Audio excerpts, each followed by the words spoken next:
Hey everybody, welcome to the Mainstream Indie Music channel. We talk about all things indie, alternative, and this week, boy, do I have a treasure of a song for you guys. I want to begin by saying, if you haven't listened to this song before, Lately by the Helio sequence, I highly recommend you go check it out. Please do. In fact, almost pause this video and listen to this song.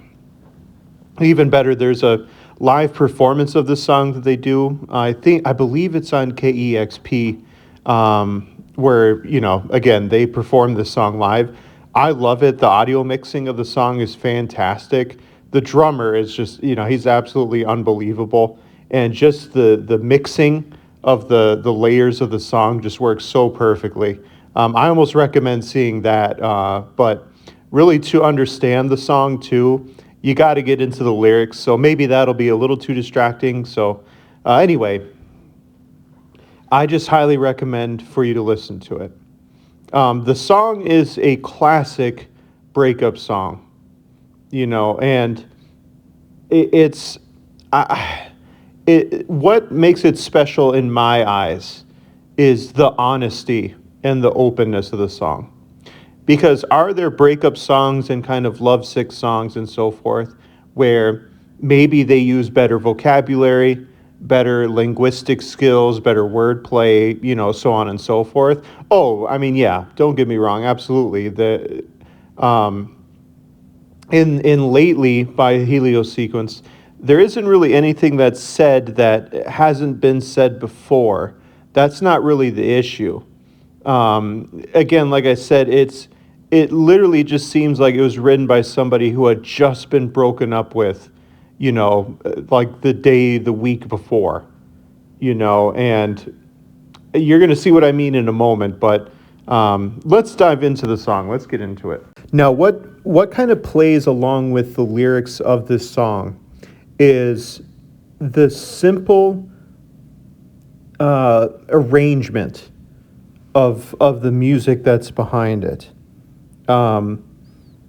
The singing is mixed in with kind of like this spacious synth that goes on. There's kind of a repetitive guitar riff as well. Like he switches it up sometimes, but it's very, very simple, and the key riff kind of stays the same throughout.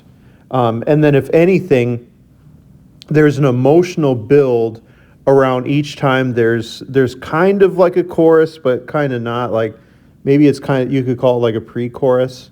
And the drums build and build and build, but then almost when it reaches a pitch, it calms back down again. Like what I've seen is like this song doesn't explode. It doesn't get to like this ultimate climax moment. Kind of think like of Lazy Eye by the Silver Sun Pickups. Like it just kind of just slowly builds and builds and simmers like a simmering fire throughout the whole thing, and the way the words are sung and delivered it's not in an angry breakup song, and it's not an overly depressing one either. In fact, it's just kind of very melancholy.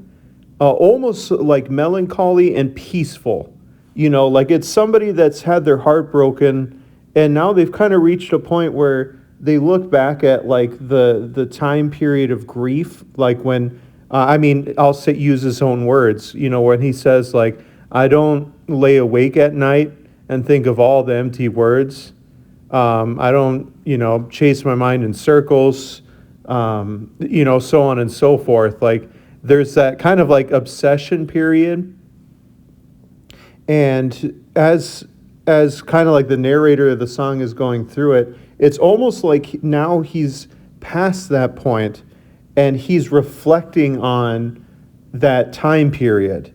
And it's like, at least in my eyes, I don't know if it's true or not, but it's almost like him making peace with the fact that that period of his life is over.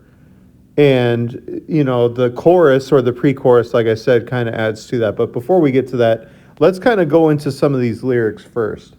It's very interesting because the very opening words of the song, he says, Lately, I don't think of you at all. But then rather than it being a point blank statement, then he proceeds to say, like, I don't wonder what you're up to or how you're getting on.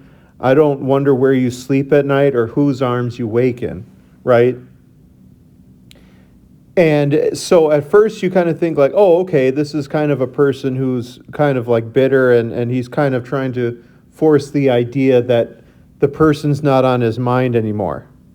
But then when you see those following up stanzas, you realize, oh no, wait a minute. No, he's thinking about her all the time. Like she's on his mind. Like he said, like even there's that little bit of jealousy there, of that line, like whose arms you wake in. So obviously they're well aware that like this person now has moved on. And that leads to the chorus where he says, I'm living alone, I don't need you anymore. And again, like at first glance, this once again can kind of seem like this venomous, kind of edgy, angry way of saying things. But I don't know, because again, it's the way the song is sung. Like, don't get me wrong, there probably is that emotion a little bit, but it's almost like a peaceful, in my mind, resolution. Like he's moved on, he doesn't think about it anymore. Now, the other two sets of verses follow a very similar pattern. And that always leads back to the chorus of, the I'm living alone, I don't need you anymore. So there's really kind of like just two ways you can look at this song. It could be looked at as like a self-deception, right? Like maybe he's almost trying to tell himself that he's moved on, but he hasn't really moved on. Or, like I've kind of been mentioning throughout the breakdown of this song in the video, it could be seen as healing. A lot of fans of the Helio sequence and of this song, the best way I've seen it broken down is it is a song of healing. And maybe the healing process is told over the course of the song, where like obviously in the beginning they're still hurting, and then by the time like the song, the narrative is over, he's kind of come to that final step of recovery and moving on. Or it's people just kind of saying, hey, he's being honest, like when you get broken up with, they still kind of always will linger in your head, but eventually what leads me to this idea of healing after a breakup is literally the very last line where he says, oh, lately, in kind of a peaceful way where the song slowly fades out. What do you all think?